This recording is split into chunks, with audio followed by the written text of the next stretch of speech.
আমরা তো শিক্ষা ব্যবস্থার ষড়যন্ত্রের শিকার। সন্তানগুলোকে আমরা ভালো কিছু শিক্ষা দিতে পারি না, ষড়যন্ত্র আছে, চরম ষড়যন্ত্র। আমরা ব্রিটিশকে তাড়াইছি, ব্রিটিশ বিরোধী আন্দোলন করেছি, কিন্তু ব্রিটিশদের মস্তিষ্ক প্রসূত সেই শিক্ষানীতি, তাদের মস্তিষ্ক প্রসূত সেই আইন কানুনগুলো আজও আদালতে, শিক্ষাঙ্গনে আছে না নাই? তাহলে এত কিছুর সংস্কার হয়, এগুলোর সংস্কার প্রয়োজন আছে না নাই? এখন সংস্কারের সময় এসেছে। আমাদেরকে সজাগ থাকতে হবে। আমাদের যে কোনো জিনিস অর্জন করা সহজ, কিন্তু টিকে রাখা সহজ নয়, দারুণ কঠিন ব্যাপার। আমাদেরকে টিকে থাকতে হলে জ্ঞানে সমৃদ্ধ হতে হবে। কিছু সমৃদ্ধ হতে হবে? জ্ঞান বিজ্ঞানে আমাকে আপনাকে সমৃদ্ধ হতে হবে। জ্ঞানের বিকল্প কোনো পথে আপনি কখনোই নিজের অবস্থানকে মজবুত করতে পারবেন না। দেখেন, ব্রিটিশরা চলে গেছে, কিন্তু তাদের কিন্তু কৃষ্টি কালচার, তাদের আচার আচরণ, তাদের স্বভাব, তাদের নেচার এই জাতির মধ্যে আছে না নাই? তারা দিয়ে গেছে। তাদের প্রয়োজনগুলো আমরা এখনো লালন করে চলছি। যারা জেল খাটছেন, জেলে যাদের অভিজ্ঞতা আছে, এই 15 বছরে যারা জেল খাটেন নাই, সামনের জেল খাটার সুযোগ মনে হয় আর আসবে না।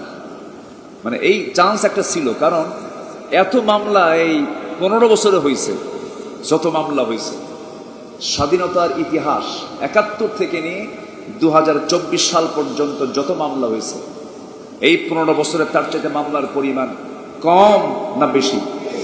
আচ্ছা, বেশি মামলা হওয়ার লক্ষণ কি ভালো? বলেন তো, এটা কি স্থিতিশীলতা না অস্থিতিশীলতা? অস্থিতিশীলতা। অবশ্যই এটা খারাপ দিক। তো যারা মামলায় আক্রান্ত হয়ে যারা জেল খাটছেন, জেলখানার মধ্যে মাসে কি বসে যেন, ফাইল বসে, ফাইল বসে। এটাও ব্রিটিশদের তৈরি করা।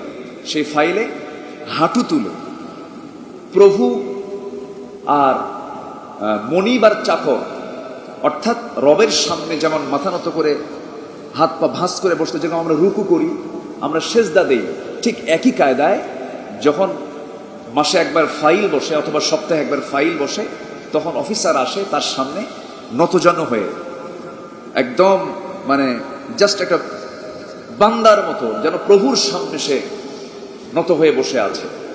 এই সমস্ত কৃষ্টি কালচারগুলো এসেছে ওই 200 বছর।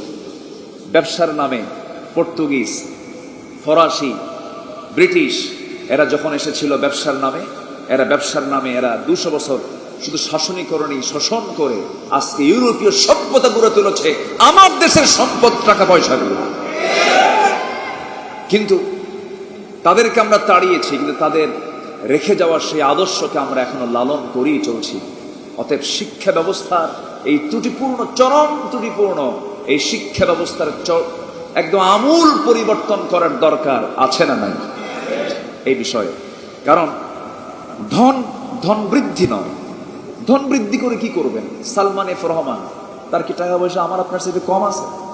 আজ থেকে কম, অনেক টাকা পয়সা। শোনেন, একটা বিষয় মাথায় রাখবেন, এই পরিবর্তন যে হয়েছে, এই পরিবর্তন আল্লাহ নিজে করে দিয়েছেন। আলহামদুলিল্লাহ বলেন, জোরে বলি আলহামদুলিল্লাহ। দিল থেকে ভয় তুলে দিয়েছেন কে? দিলটা, কুলির রূহ মিন আমরি রাব্বি, রূহটা কার নির্দেশে চলে? আল্লাহর নির্দেশে চলে। ইয়া মুকাল্লিবাল কুলুব সাব্বিত কলবি আলা দীনিক। আমার দেশের দামাল ছেলেরা, ছাত্ররা, ইয়াং তারুণ্য, তাদের দিল থেকে ভয়টা মুছে দিয়েছিলেন তিনি কে? একটা পরিবর্তন আল্লাহ করে দিয়েছেন। সম্মানিত ভাইরা, পরিবর্তন হয়েছে, কিন্তু আমাদের মূল জায়গার পরিবর্তন দরকার আছে না নাই? আছে। এটাকে ধরে রাখতে হবে।